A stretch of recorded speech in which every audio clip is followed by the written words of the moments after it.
So last night I was in the shower and my brain was entirely shut off. I had been working all day and I did not want to think anymore. However, for some reason, my brain cylinders fired back up at about a third of the speed for about half of a second. And I came up with the idea to go through some of my videos and answer some of the comments that I had gotten in the past. And I don't get to every comment. I get a decent amount of them and I apologize for not getting to them. But I was like, hey, I could use this chance to answer a few questions. And additionally, I picked out some questions that a lot of people do ask me, so hopefully I could answer a lot of questions and then I will get them less, so I have to answer them less, right? This is kind of a ploy to make me do less work. So yeah, I've got some comments picked out. I'm going entirely unscripted. This is going to be me answering them off the top of my head. I've hardly even thought about them, so this is going to be awesome for an education channel, just coming up with shit on the fly.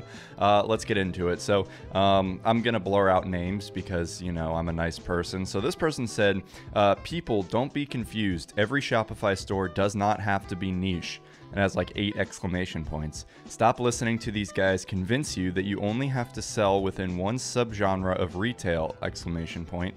All you have to do is make it work, 4 exclamation points. And so here's the deal with that. While I do agree that yes, you don't have to necessarily have a niche that you're selling within, it's going to make your experience about 8 trillion times better, and it's going to make it a hell of a lot easier to get your store to a good point and inevitably scale it up from there. And the reason why is because when you have a general store, largely what you're going to be doing is basing your success off of trends, and I have shown my displeasure for trends about 8,000 times in my videos because of the fact that they're very short-lived, they're not long-term, and when you have a store that is just based around trends, so people go to your store and really only like one thing and that's the thing they came for, when you get their email is going to be entirely worthless, because if they come on your store and they buy like this black face mask thing, why would they want to come back to your store and buy like a pocket fishing rod? It makes absolutely no sense. So your customers are absolutely worthless, which means that you're selling to somebody only one time. And additionally, if you have a general store, there's basically no way that you can get really good organic traffic. Okay, what are you going to write blog posts about? What are you going to write guides about? It's going to be a massive just spread of content, and it makes it so much more difficult. So it's a hell of a lot easier if you focus in on a niche and you make yourself a powerhouse of that niche, right? You absolutely dominate it. You write a ton of blog posts and articles and guides about stuff around that niche. You collect customer emails, and you know all of these customers have come to you for pretty much the same exact thing. So if you were to try and sell to them again, you can almost guarantee that the people that you're reaching are going to be at least a little bit interested in the next thing that you're promoting. And this is going to allow you to make more and more sales off of the same person, and it's just better for branding, it's better for focus. I don't see why, if you can take the option, you would not pick a niche store. All right, get past that fear of commitment. I know commitment is very scary, but you just got to do it. It's a hell of a lot easier, trust me. And that was actually the comment that prompted me to make this video, so thank you very much for that comment. Let's go ahead and get into the next one. This one says, "Hey Zach, great advice." Thank you, I appreciate that. I'm confused. Should I go with Shopify or WordPress for blogging, since the latter is so much better when it comes to SEO? Any advice concerning this point? Great question. So I'm actually in the midst of revamping my course right now, and it utilizes this tactic of actually utilizing WordPress for your blog website and then having Shopify as your store and connecting the two. Largely, it's just connecting your Shopify store to your WordPress blog as a subdomain. So if your store was like aloeveraplants.com, or your blog was aloeveraplants.com, your store would be store.aloeveraplants.com, and you can just promote your products within your blog like that. I have tried to use different e-commerce plugins for WordPress, and they do not compare, like WooCommerce. It does not compare to just everything that Shopify has to offer. It does e-commerce so well. So that is the setup that I would recommend, even though, yeah, it would be nice to be able to do appropriate blogs on Shopify. The blogging on Shopify is just utter crap. So yeah, separate the two, make them look really, really nice, and you will not regret it. All right, next one. Hi there. Hello. For starters who don't have much money, is branding feasible? Branding is a beautiful idea, but can dropshipping be done through Alibaba? Because that's the whole point. Dropshippers cannot afford the products and branding. Please shed more light, and your ideas are wholesome. Thanks. Oh, your comment's wholesome. Okay, so I'm a little bit confused on the take of this comment.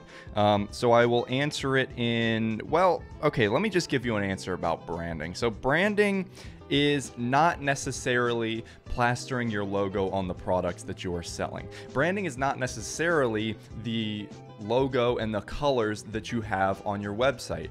Branding is the entire feel of your company and everything that your company does. You can think of your brand as kind of your mission statement, what your company is working towards and what it's really trying to improve in the world. And I do talk about this in some of my videos. Really, before you want to get started, you need to think about what this mission statement is, because that is how you are basing the entirety of your business around this particular topic, right? So that is really branding. So taking that into consideration, yes, absolute newbies who don't have any experience with anything can for sure have very solid branding on their website and on their products. And oh, of course, yes, branding does include like logos and colors and putting your logo on your products and everything, but that's only a very, very small part of it. So if you can't do that, yes, newbies can still have very solid branding on their website.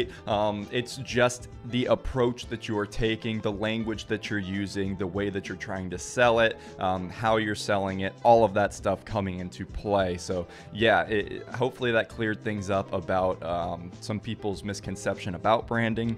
And then I'm just looking at this. But can dropshipping be done through Alibaba? See, I don't really understand the point of this question, or what you're trying to ask with this part of the question. Dropshipping can't be done through Alibaba because that's how you buy wholesale, and that's an entirely different story. If you do want to learn more about transitioning from dropshipping to private labeling and getting things wholesale, some of my more recent videos cover that. It's like dropshipping versus private labeling ultimate comparison or something like that. Highly recommend you watch that video. Dropshippers cannot afford the products and branding. Yeah, you just drop ship until you are successful enough to where you can order products in bulk and then get your logo on it. But then that comes back to, that's not all that branding is. So yeah, start from day one with solid branding, have a good mission statement, and go from there. I feel like I'm on that celebrity show where it's like celebrities read mean tweets. I think that's Jimmy Kimmel, right? Anyway, I have a lot of mean comments and I could have read them, but honestly, I just kind of laughed to myself last night about those. So I'm keeping that joy to myself. Next one, this was on my video about email marketing. I think it was 5 ways to utilize customer emails. So this person said, but I think people don't even like marketing emails as well. I hate it when my inbox is blasted with marketing emails, and because of which I have to scroll down to look for important email. Whenever I receive any marketing email, I open that mail and I look for the unsubscribe link in the email. And that's a really good point, and I am going to make an entire video around this topic in the very, very near future, because a lot of people do have this concern. And one thing you do want to remember is that if you are watching these videos, more than likely you're a little bit more savvy about these things and a little bit less likely to fall victim to email marketing than the average person who just likes to consume and never really thinks about things from the marketing standpoint, right? You got to remember you're on a different little brainwave here, but the point still applies to where, yeah, pretty much anybody in their right mind would not really respond well if you were just shoving marketing emails down somebody's throat. So to kind of combat this, you have to go about a different approach here, and that approach is just giving actual real value in your emails and then occasionally selling through there. And you know, so basically what I mean by this is I do this personally. On my personal email list for my Zach Inman brand, what I do is every email I send out, it's literally just value, right? So it would be kind of dumb not to open the emails, because people follow me for information about e-commerce and marketing and stuff like that. And I send emails giving information about e-commerce and marketing. I don't sell crap in there. I don't try and get you to sign up with an affiliate program. I don't do that, because I know that if you were to look at that and be like, oh, every email, he's just trying to milk money out of me, he doesn't even really care about my success, you know, they're gonna just not open the email, and the quality of the email list is going to plummet. And it's actually incredible how many marketers do not understand this. There's one guy that I am signed up on his email list because I do like to just kind of see what other people are doing in the space. And he's a pretty prominent YouTuber. He's got like 70,000 subscribers now. I'm not going to point out names, but every email I get from him is promoting this new thing that he has. There's no value whatsoever within them. It's just like, oh, here's an affiliate link for this new thing. Oh, better get in on this new product that I have. It's absolutely terrible. You can do some of these things occasionally. However, once you start sending a good portion of your emails like this, people have absolutely no reason to open them up. It's stupid. So you need to make sure that you are going value over selling any day of the week, because that is how you maintain a good relationship with your email subscribers. So then every once in a while, when you do send a promotion, people are so engaged and so ready to open up those emails that when they see it, they'll take into consideration, oh wow, they've given me so much value over the past many emails. I am going to look into this just because they've provided me with so much information. This works for any niche, especially if you're taking the blog route where people come to your website initially for information about that niche. Just email them more information about the niche. Why would people not want to open those emails if they are into that niche and pretty passionate about it, right? So that is how you maintain a good relationship with your email list, and make sure that people actually open up the emails, and then, you know, selling to them occasionally and bringing in the dough. Oh, this is a good one. Hi, what is your niche and link to your website? So I know I have been putting this off for a very, very long time, and I know I have told you guys that I am not going to give you my website. However, I just think that it's time that I actually do reveal it to you, just because of the fact that I have such a good relationship with you guys, and I've grown on YouTube so much. It just only seems right to tell you guys my behind the scenes stuff. So all right, here it goes. I never thought I'd do this. So my website, the URL is Nike.com. I have been working on it for a very, very long time, and I am very, very proud of it. So Nike.com, that's my website. Go look at it, copy it if you want to, whatever, I don't care. Just know that I love you guys. This next comment was very insightful. Awesome video, Daddy. Really awesome. Thank you. All right, so this was a cool comment. I picked this one because this guy seems like he's a pretty interesting fellow.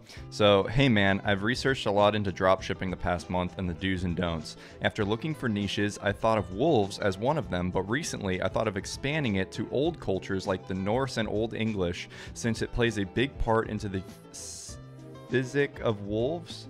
Physique of wolves? I don't know what the word there is supposed to be. Is this a good idea to get into? So, while I'm not necessarily going to speak on your particular niche choices and get too in depth there, what I am going to say is, yeah, that should be fine. And the reason why I'm saying yes is because it seems like you are passionate about the idea, right?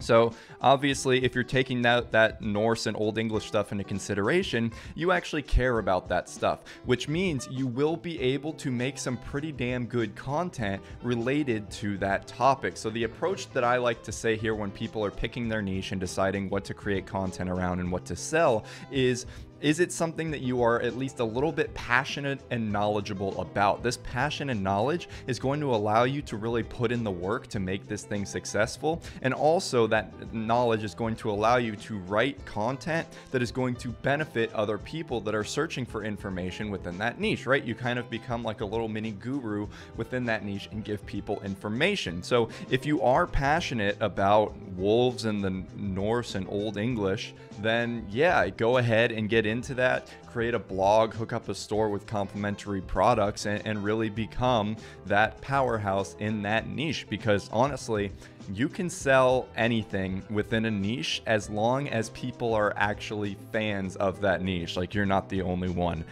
which most of the time there's always going to be a dedicated fan base to literally anything. It's honestly kind of bizarre. So yeah, if you find yourself asking this question, just ask yourself, hey, do I care about this? Do I know about this topic? Can I write about this for months or potentially years to come? If the answer is yes, hell yeah, hop into it. The more obscure it is, or the more bizarre it is, I would say, then the better, because your competition is going to be lesser and there is a better chance for you to become that powerhouse that you want to be. All right, good question. This one, hi, how do we know if a niche is oversaturated? So that's a great question. And I actually have a video on selling within oversaturated niches already on my channel. The thumbnail has like a Gucci watch on it.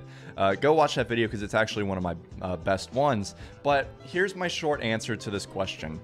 It doesn't matter if a niche is oversaturated or not. There's really no such thing as oversaturation. There is such a thing as a niche that is saturated enough to where it limits the amount of people that can get into it. And really the limiting factor here is the effort that people are willing to put in.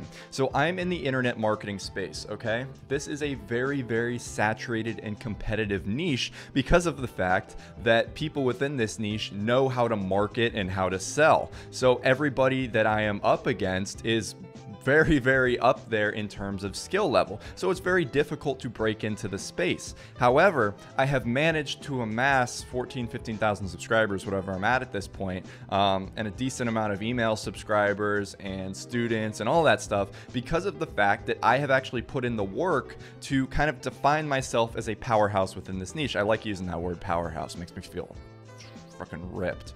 But so because of the fact that it was so competitive, I just had to put in a crap ton of work to really break out and make myself this figurehead within this oversaturated, or not oversaturated, saturated, not overly saturated niche. So all I did was I just created really, really good content. I took a different approach to things. I was answering questions and giving ideas that nobody else was. And I had my personality hooked up to everything. So, you know, that differentiated me a little bit too.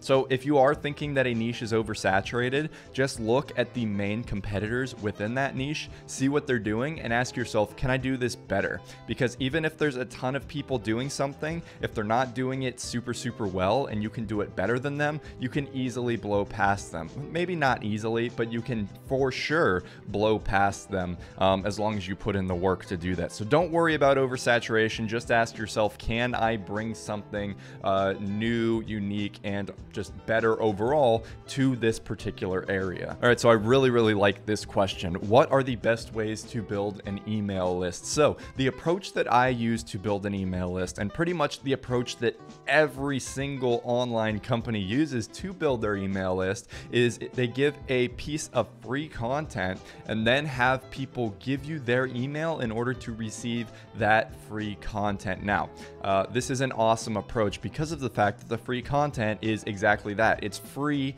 value, just straight up, no strings attached. Just give me your email and you will get this free value. It's totally awesome. So because of this, you are getting a crap ton of people just giving you their email because they have no other obligation and they're being incentivized to do this with this piece of free content. And then of course, the better the free content is, the better. For me personally, I have a case study on 3 different 7-figure stores, and I go in depth and analyze exactly what makes them so good, kind of look at their back-end marketing and their branding and their sales techniques and everything like that. It's pretty good. So it's incentivized hundreds or thousands of people, whatever, however big my email list is right now, to actually give me their email in exchange for this value. And it's great too, because you're actually helping people out. You're giving them free stuff. And this works for any niche that you're in. Say you're in the plant niche, you can give a checklist of the best plants and the benefits that they bring. This plant was such a good investment, by the way. I've used it as like 80 different examples in my past videos.